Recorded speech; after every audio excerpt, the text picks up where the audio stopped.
I used to scroll through Instagram constantly, saving hundreds of photos to folders for inspiration, but I rarely if ever went back to these images to use them in any way for deeper evaluation to grow as a photographer. We need to find better ways to get inspired by photography outside of social media.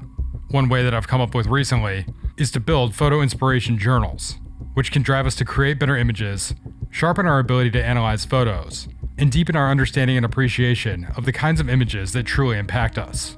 Today I want to share how I plan to create mine, how photographers in the past have documented their work in similar ways to grow and expand their craft, and how you can begin to build photo inspiration journals of your own. This is Anti-Social Media, Building Inspiration Journals. Right now I'm creating 2 of these journals. One is intended to reflect on images that I absolutely love from photographers that I admire. The second is for engaging more deeply with my own work in a tactile way, letting me reflect on the physical world without relying on any kind of digital device, after the images are printed anyway, because I really want to do whatever I can to engage with photography more often without the distractions that come from phones, and in ways that allow me to have something more tangible that I can hold with my hands. You can save photos to every photo-based social media app, but how much do you actually revisit those images no matter how much they resonate with you? A photo journal gives you easy access to images you love. It lets you write notes about why those photos stand out. It's portable enough to keep with you, ready to pull out whenever you're tempted to mindlessly scroll. Instead of passive consumption, it becomes a tool that reactivates your attention and helps you discover more images that truly matter, as it pushes you to find photos that you feel are worthy to be included in the journal. To get a deeper understanding of why something like this matters, it's worth looking at some of the greatest photographers in history to understand why they used writing as a key part of their process. Ansel is easily one of the most well-known photographers of all time, and part of his renown comes from his notation that led to the creation of things like the zone system that he made along with photographer Fred Archer. The system is highly regarded, as it put different parts of the image on a scale, from complete black to pure white, as a way for photographers to consider how to expose their images in the days when film was the only option. He also wrote a trilogy of books titled The Camera, The Negative, and The Print that make up the foundation of many photography courses, because of their detailed analysis of so many of the fundamental aspects of film photography. To create the zone system and this trilogy of books, Ansel used previous writings to lay the groundwork, then worked with editor Robert Baker to refine what he had written to provide the most clarity. Adams wrote in the introduction to Part 1, The Camera, "It is my intention in this book to stir excitement for photography and its craft in terms of personal expression. Too many people merely do what they're told to do. The greatest satisfaction derives from the realization of your individual potential, perceiving something in your own way, and expressing it through adequate understanding of your tools. Take advantage of everything. Be dominated by nothing except your own convictions. Do not lose sight of the essential importance of craft. Every worthwhile human endeavor depends on the highest level of concentration and mastery of basic tools." And I believe that one of those basic tools that we've gotten away from is writing reflections on what we've created, why it matters, where we plan to take our creativity next, and how we can continue to improve upon it. Adams is appreciated as one of, if not the greatest landscape photographers of all time, because he knew his craft inside and out, he remained passionate about it, and because he wrote and reflected constantly throughout his career, which is something that a photojournal like this can help you to do as well. In summary, to draw from Ansel as inspiration, we can understand that reflection, in addition to mastery of craft, has the potential to leave an enduring influence. The tools you'll need for this are simple, and you can use whatever you like, but this is what I'm using for mine. A small field notes notebook to keep it compact, a very basic printer to put images on standard A4, Scotch tape, and a ballpoint pen. Part of the point of this process is to find problems and solutions within our images throughout our photography journeys. A photographer who worked extensively to experiment with photography techniques that he thought might help his process evolve, or at least help him to understand it further, is Stephen Shore. The book Solving Pictures examines the processes Shore went through to do this. One of the practices Shore developed from 2003 to 2010 was to create print-on-demand books. He explained the process, stating, "You come back with a disk full of images, and you can have a book printed of them. You set up an account with Apple, order the sequence, set up the format, your file is uploaded to a server, and 3 or 4 days later, FedEx delivers a linen-bound book to your door." He first created these books with different numbers of photos, but limited them to only 20 copies each. From what I understand, he later worked on a similar series where he created these books within a single day, wherever he was, based on New York Times headlines. According to Solving Pictures, The print-on-demand books were created during a period when Shore was beginning to re-examine his older work more systematically, particularly Uncommon Places, and to make digital prints of his photographs in larger dimensions than before. As for the constraints Shore imposed on himself in making these books, they bear similarity to the rules the young photographer established during his conceptual period to avoid certain idealist conventions of artistic practice. Shore was reclaiming his position as an amateur, freely exploring a path without worrying about where it would lead, and creating images that were largely outside of the art market circuit.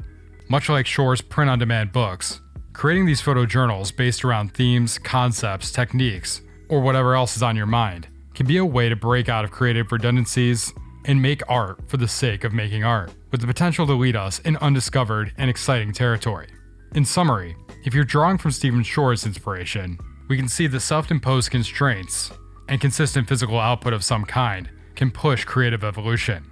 Stephen Shore's work reminds me of how much our surroundings can shape the way we see. Sometimes that means exploring streets outside your door, and sometimes that means traveling halfway across the world, which is something I've done with my own photography, and I know many of you have done as well. Frames, the sponsor of this video, promotes photographers from around the world. Frames provides its subscribers with quarterly physical magazines, as well as a website dedicated to broadcasting well-known and up-and-coming photographers to both promote their work and inspire others to create great work as well. Essentially, exactly what this video and this channel are all about. The team at Frames are extremely passionate about photography, and I love the work they're creating, and would highly recommend checking it out.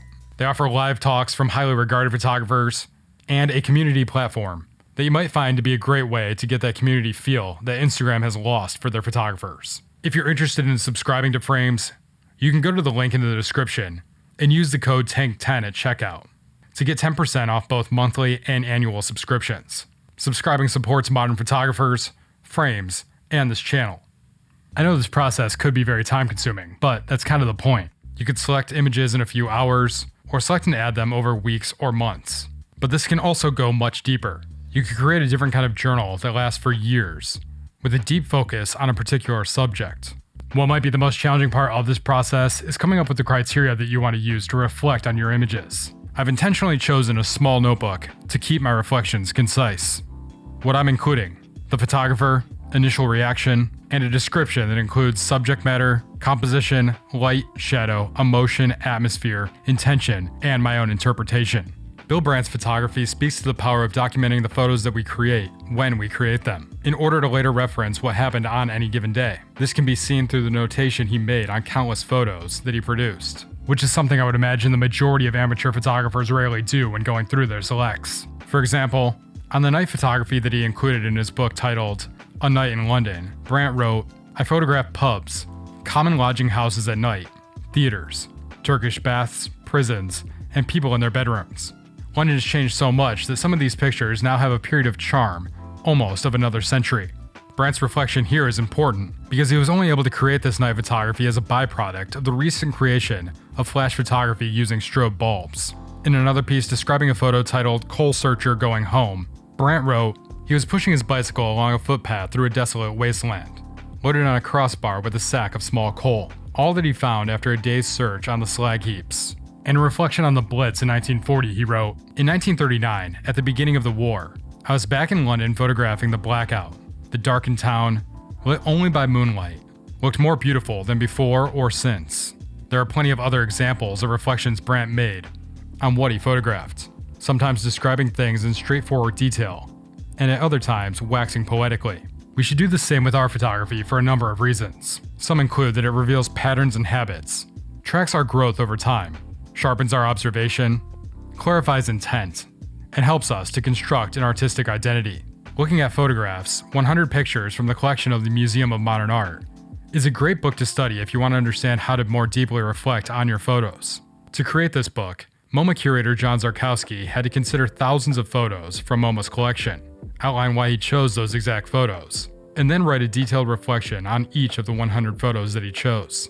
In the intro of this book, Szarkowski explains why he picked the photos that he did, and emphasized why he included work from many lesser-known photographers, instead of just big names. Because we all contribute to the evolution of the medium. Szarkowski closed this introduction by stating, "The future of this beautiful, universally practiced, little-known art will be determined by young and unborn photographers, who will decide how best to build on their rich and ambiguous tradition. I believe that writing, reflecting, and more deeply engaging with our own work is the best way to do this. Each one of these field notes notebooks has 48 pages, so I've decided to include an intro page defining the purpose of that notebook, 46 images with reflections, and a final page that outlines what I got out of putting that particular book together. Recently, I covered Eugene Smith's Minamata, and much earlier on, I covered the rest of the work that he created throughout the course of his career. The writing and everything he created was just as important as the photos themselves. A few statements on the importance of photojournalism from Smith include: photographic journalism, because of the tremendous audience reached by publications using it, has more influence on the public thinking and opinion than any other branch of photography. For these reasons, it is important that the photographer-journalist has, besides the essential mastery of his tools, a strong sense of integrity and the intelligence to understand and present his subject matter accordingly. I'm constantly torn between the attitude of the conscientious journalist, who is a recorder and interpreter of the facts, and of the creative artist who is often necessarily at poetic odds with literal facts. My principal concern is for honesty, above all, honesty with myself. This entire project might seem odd and pointless to some of you, but I think there's nothing more valuable in arts than a willingness to experiment and see where it takes you. We can all more easily set up our Lightroom catalogs to show us what images we gave 5-star ratings to when we initially shot them. But looking at those pictures weeks, months, or years after the fact, without any notation or greater context, can leave us wondering what we like so much about certain images in the first place. A physical, dated notebook can give us the ability to see what our thoughts were about an image back when we created it, and then see if that justification still holds up when we revisit it later, giving us cause for greater reflection repeatedly as time goes on, allowing this to be a living tool, not something that is simply one and done, never to be thought of again. And finally, this isn't about rejecting technology. It's about reclaiming attention. The journal is a reminder of giving more attention to the things I create, and it's something that can live in my hands, on paper, in a way that grows with me. I'm looking for more ways to engage with photography that is more tactile, and gets me away from screens. The therapeutic flow state that comes with putting something like this together, paired with that intentionality, makes it worth it to me. If this inspired you in any way to make your own, or you have some other similar ideas that have become your go-to sources for deeper interaction with your work, let me know in the comments. I'd love to know the people who make it this far into my videos, so if you made it this far, please comment, keep developing, and until next time, keep developing.